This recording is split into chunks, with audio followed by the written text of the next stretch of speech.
Mr. M.B. Rajesh. And I seek your permission to speak from this seat. Madam, with your permission, I speak from this. Okay. Thank you, Madam Chair. IIMs are our best and prestigious institutions of specialized higher education. Madam, there are criticisms from certain quarters that these IIMs, though the best in our country, are far below the international standards. But this yardstick of international standard itself is highly complicated and problematic. So I do not think that applying this yardstick, complicated yardstick, and arriving at conclusion that our IIMs are below international standard or of low quality is not very good. And I just want to draw your attention to the fact that independent evaluations of research outputs, including referred articles in high-quality journals, published case studies, and teaching notes, have shown that IIMs have been improving significantly. Madam, this bill seeks to declare certain institutions as institutions of IIMs as institutions of national importance.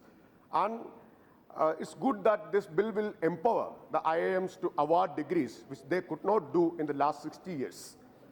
And one of the major focus of this bill, one of the major objective of this bill is to give complete autonomy, as stressed by the minister in his introductory remarks, to IIMs. Yes, academic autonomy is not a bad idea, and I support the idea of academic autonomy with adequate safeguards and accountability. But still, there are some issues related to this concept of autonomy. Number one, who will appoint the members of Board of Governors? Number two, when the government is focusing on this academic autonomy, and this bill was tabled on 9th February 2017, the very next day, the government did something which is completely against the spirit of this bill. Because on 10th, why I'm saying this? On 10th February 2007, a day after tabling this bill in Parliament, the government appointed directors to 10 IIMs the very next day. And they will serve for the next 5 years. Madam, 14 out of 20 IIMs were working without a full-time director. And I'm coming from Kerala, and IIM Kozhikode hasn't had a director for over 2 years. And IIM Ranchi hasn't had a director for more than 3.5 years. So why there was a hurry? Why you hastily appointed directors to 10 IIMs immediately after the tabling of this bill? So that raises some questions about the intentions of this government and its commitment to the so-called academic autonomy. And Madam Chair, the government should have refrained from doing so and should have allowed these IIMs to appoint appoint directors. Madam, IIMs are not only to be made autonomous, but also to be made more inclusive. Inclusive both socially and economically. And I do agree with Mr. Shashi Tharoor, who made a wonderful speech here, and many of our other colleagues who stressed the importance of reservation in teaching posts. If you can have reservation in teaching posts in IITs and still maintain the excellence and standards, why you can't have reservations in IIMs? Why you are not explicitly providing for reservation? As one of our colleagues pointed out rightly, we are busy in celebrating 125th birth anniversary of B.R. Ambedkar, and why you are not showing the courage to make explicit provision for providing reservation for teaching posts in IIMs. And another issue is that, yes, I would like to ask the Honorable Minister whether the government believes that this reservation and excellence cannot coexist, whether the government believes in that argument.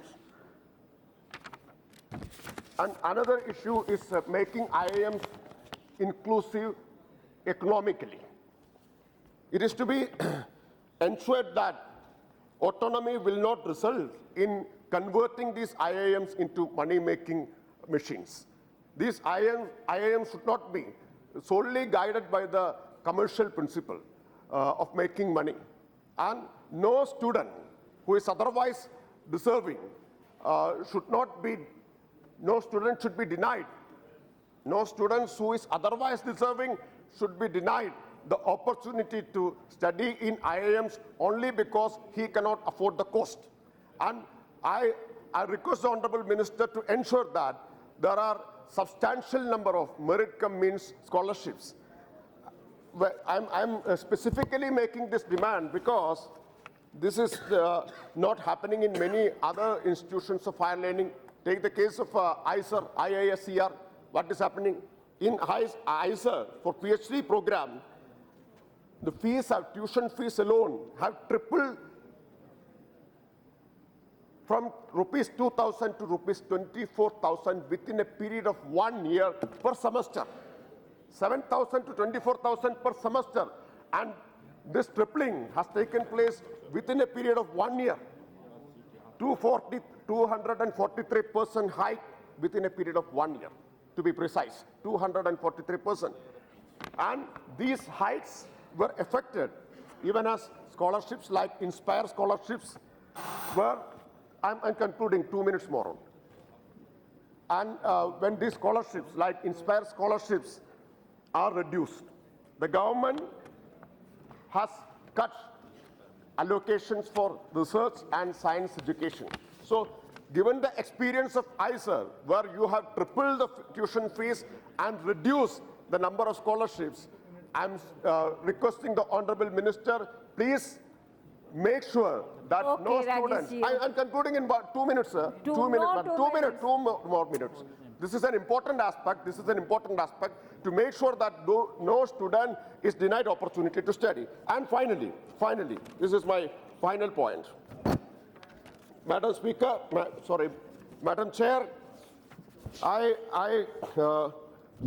support this bill, but of course with these reservations, and I hope the Honorable Minister will address the concerns raised by me and many other honorable members. With these words, I conclude. Thank you very much. Mr.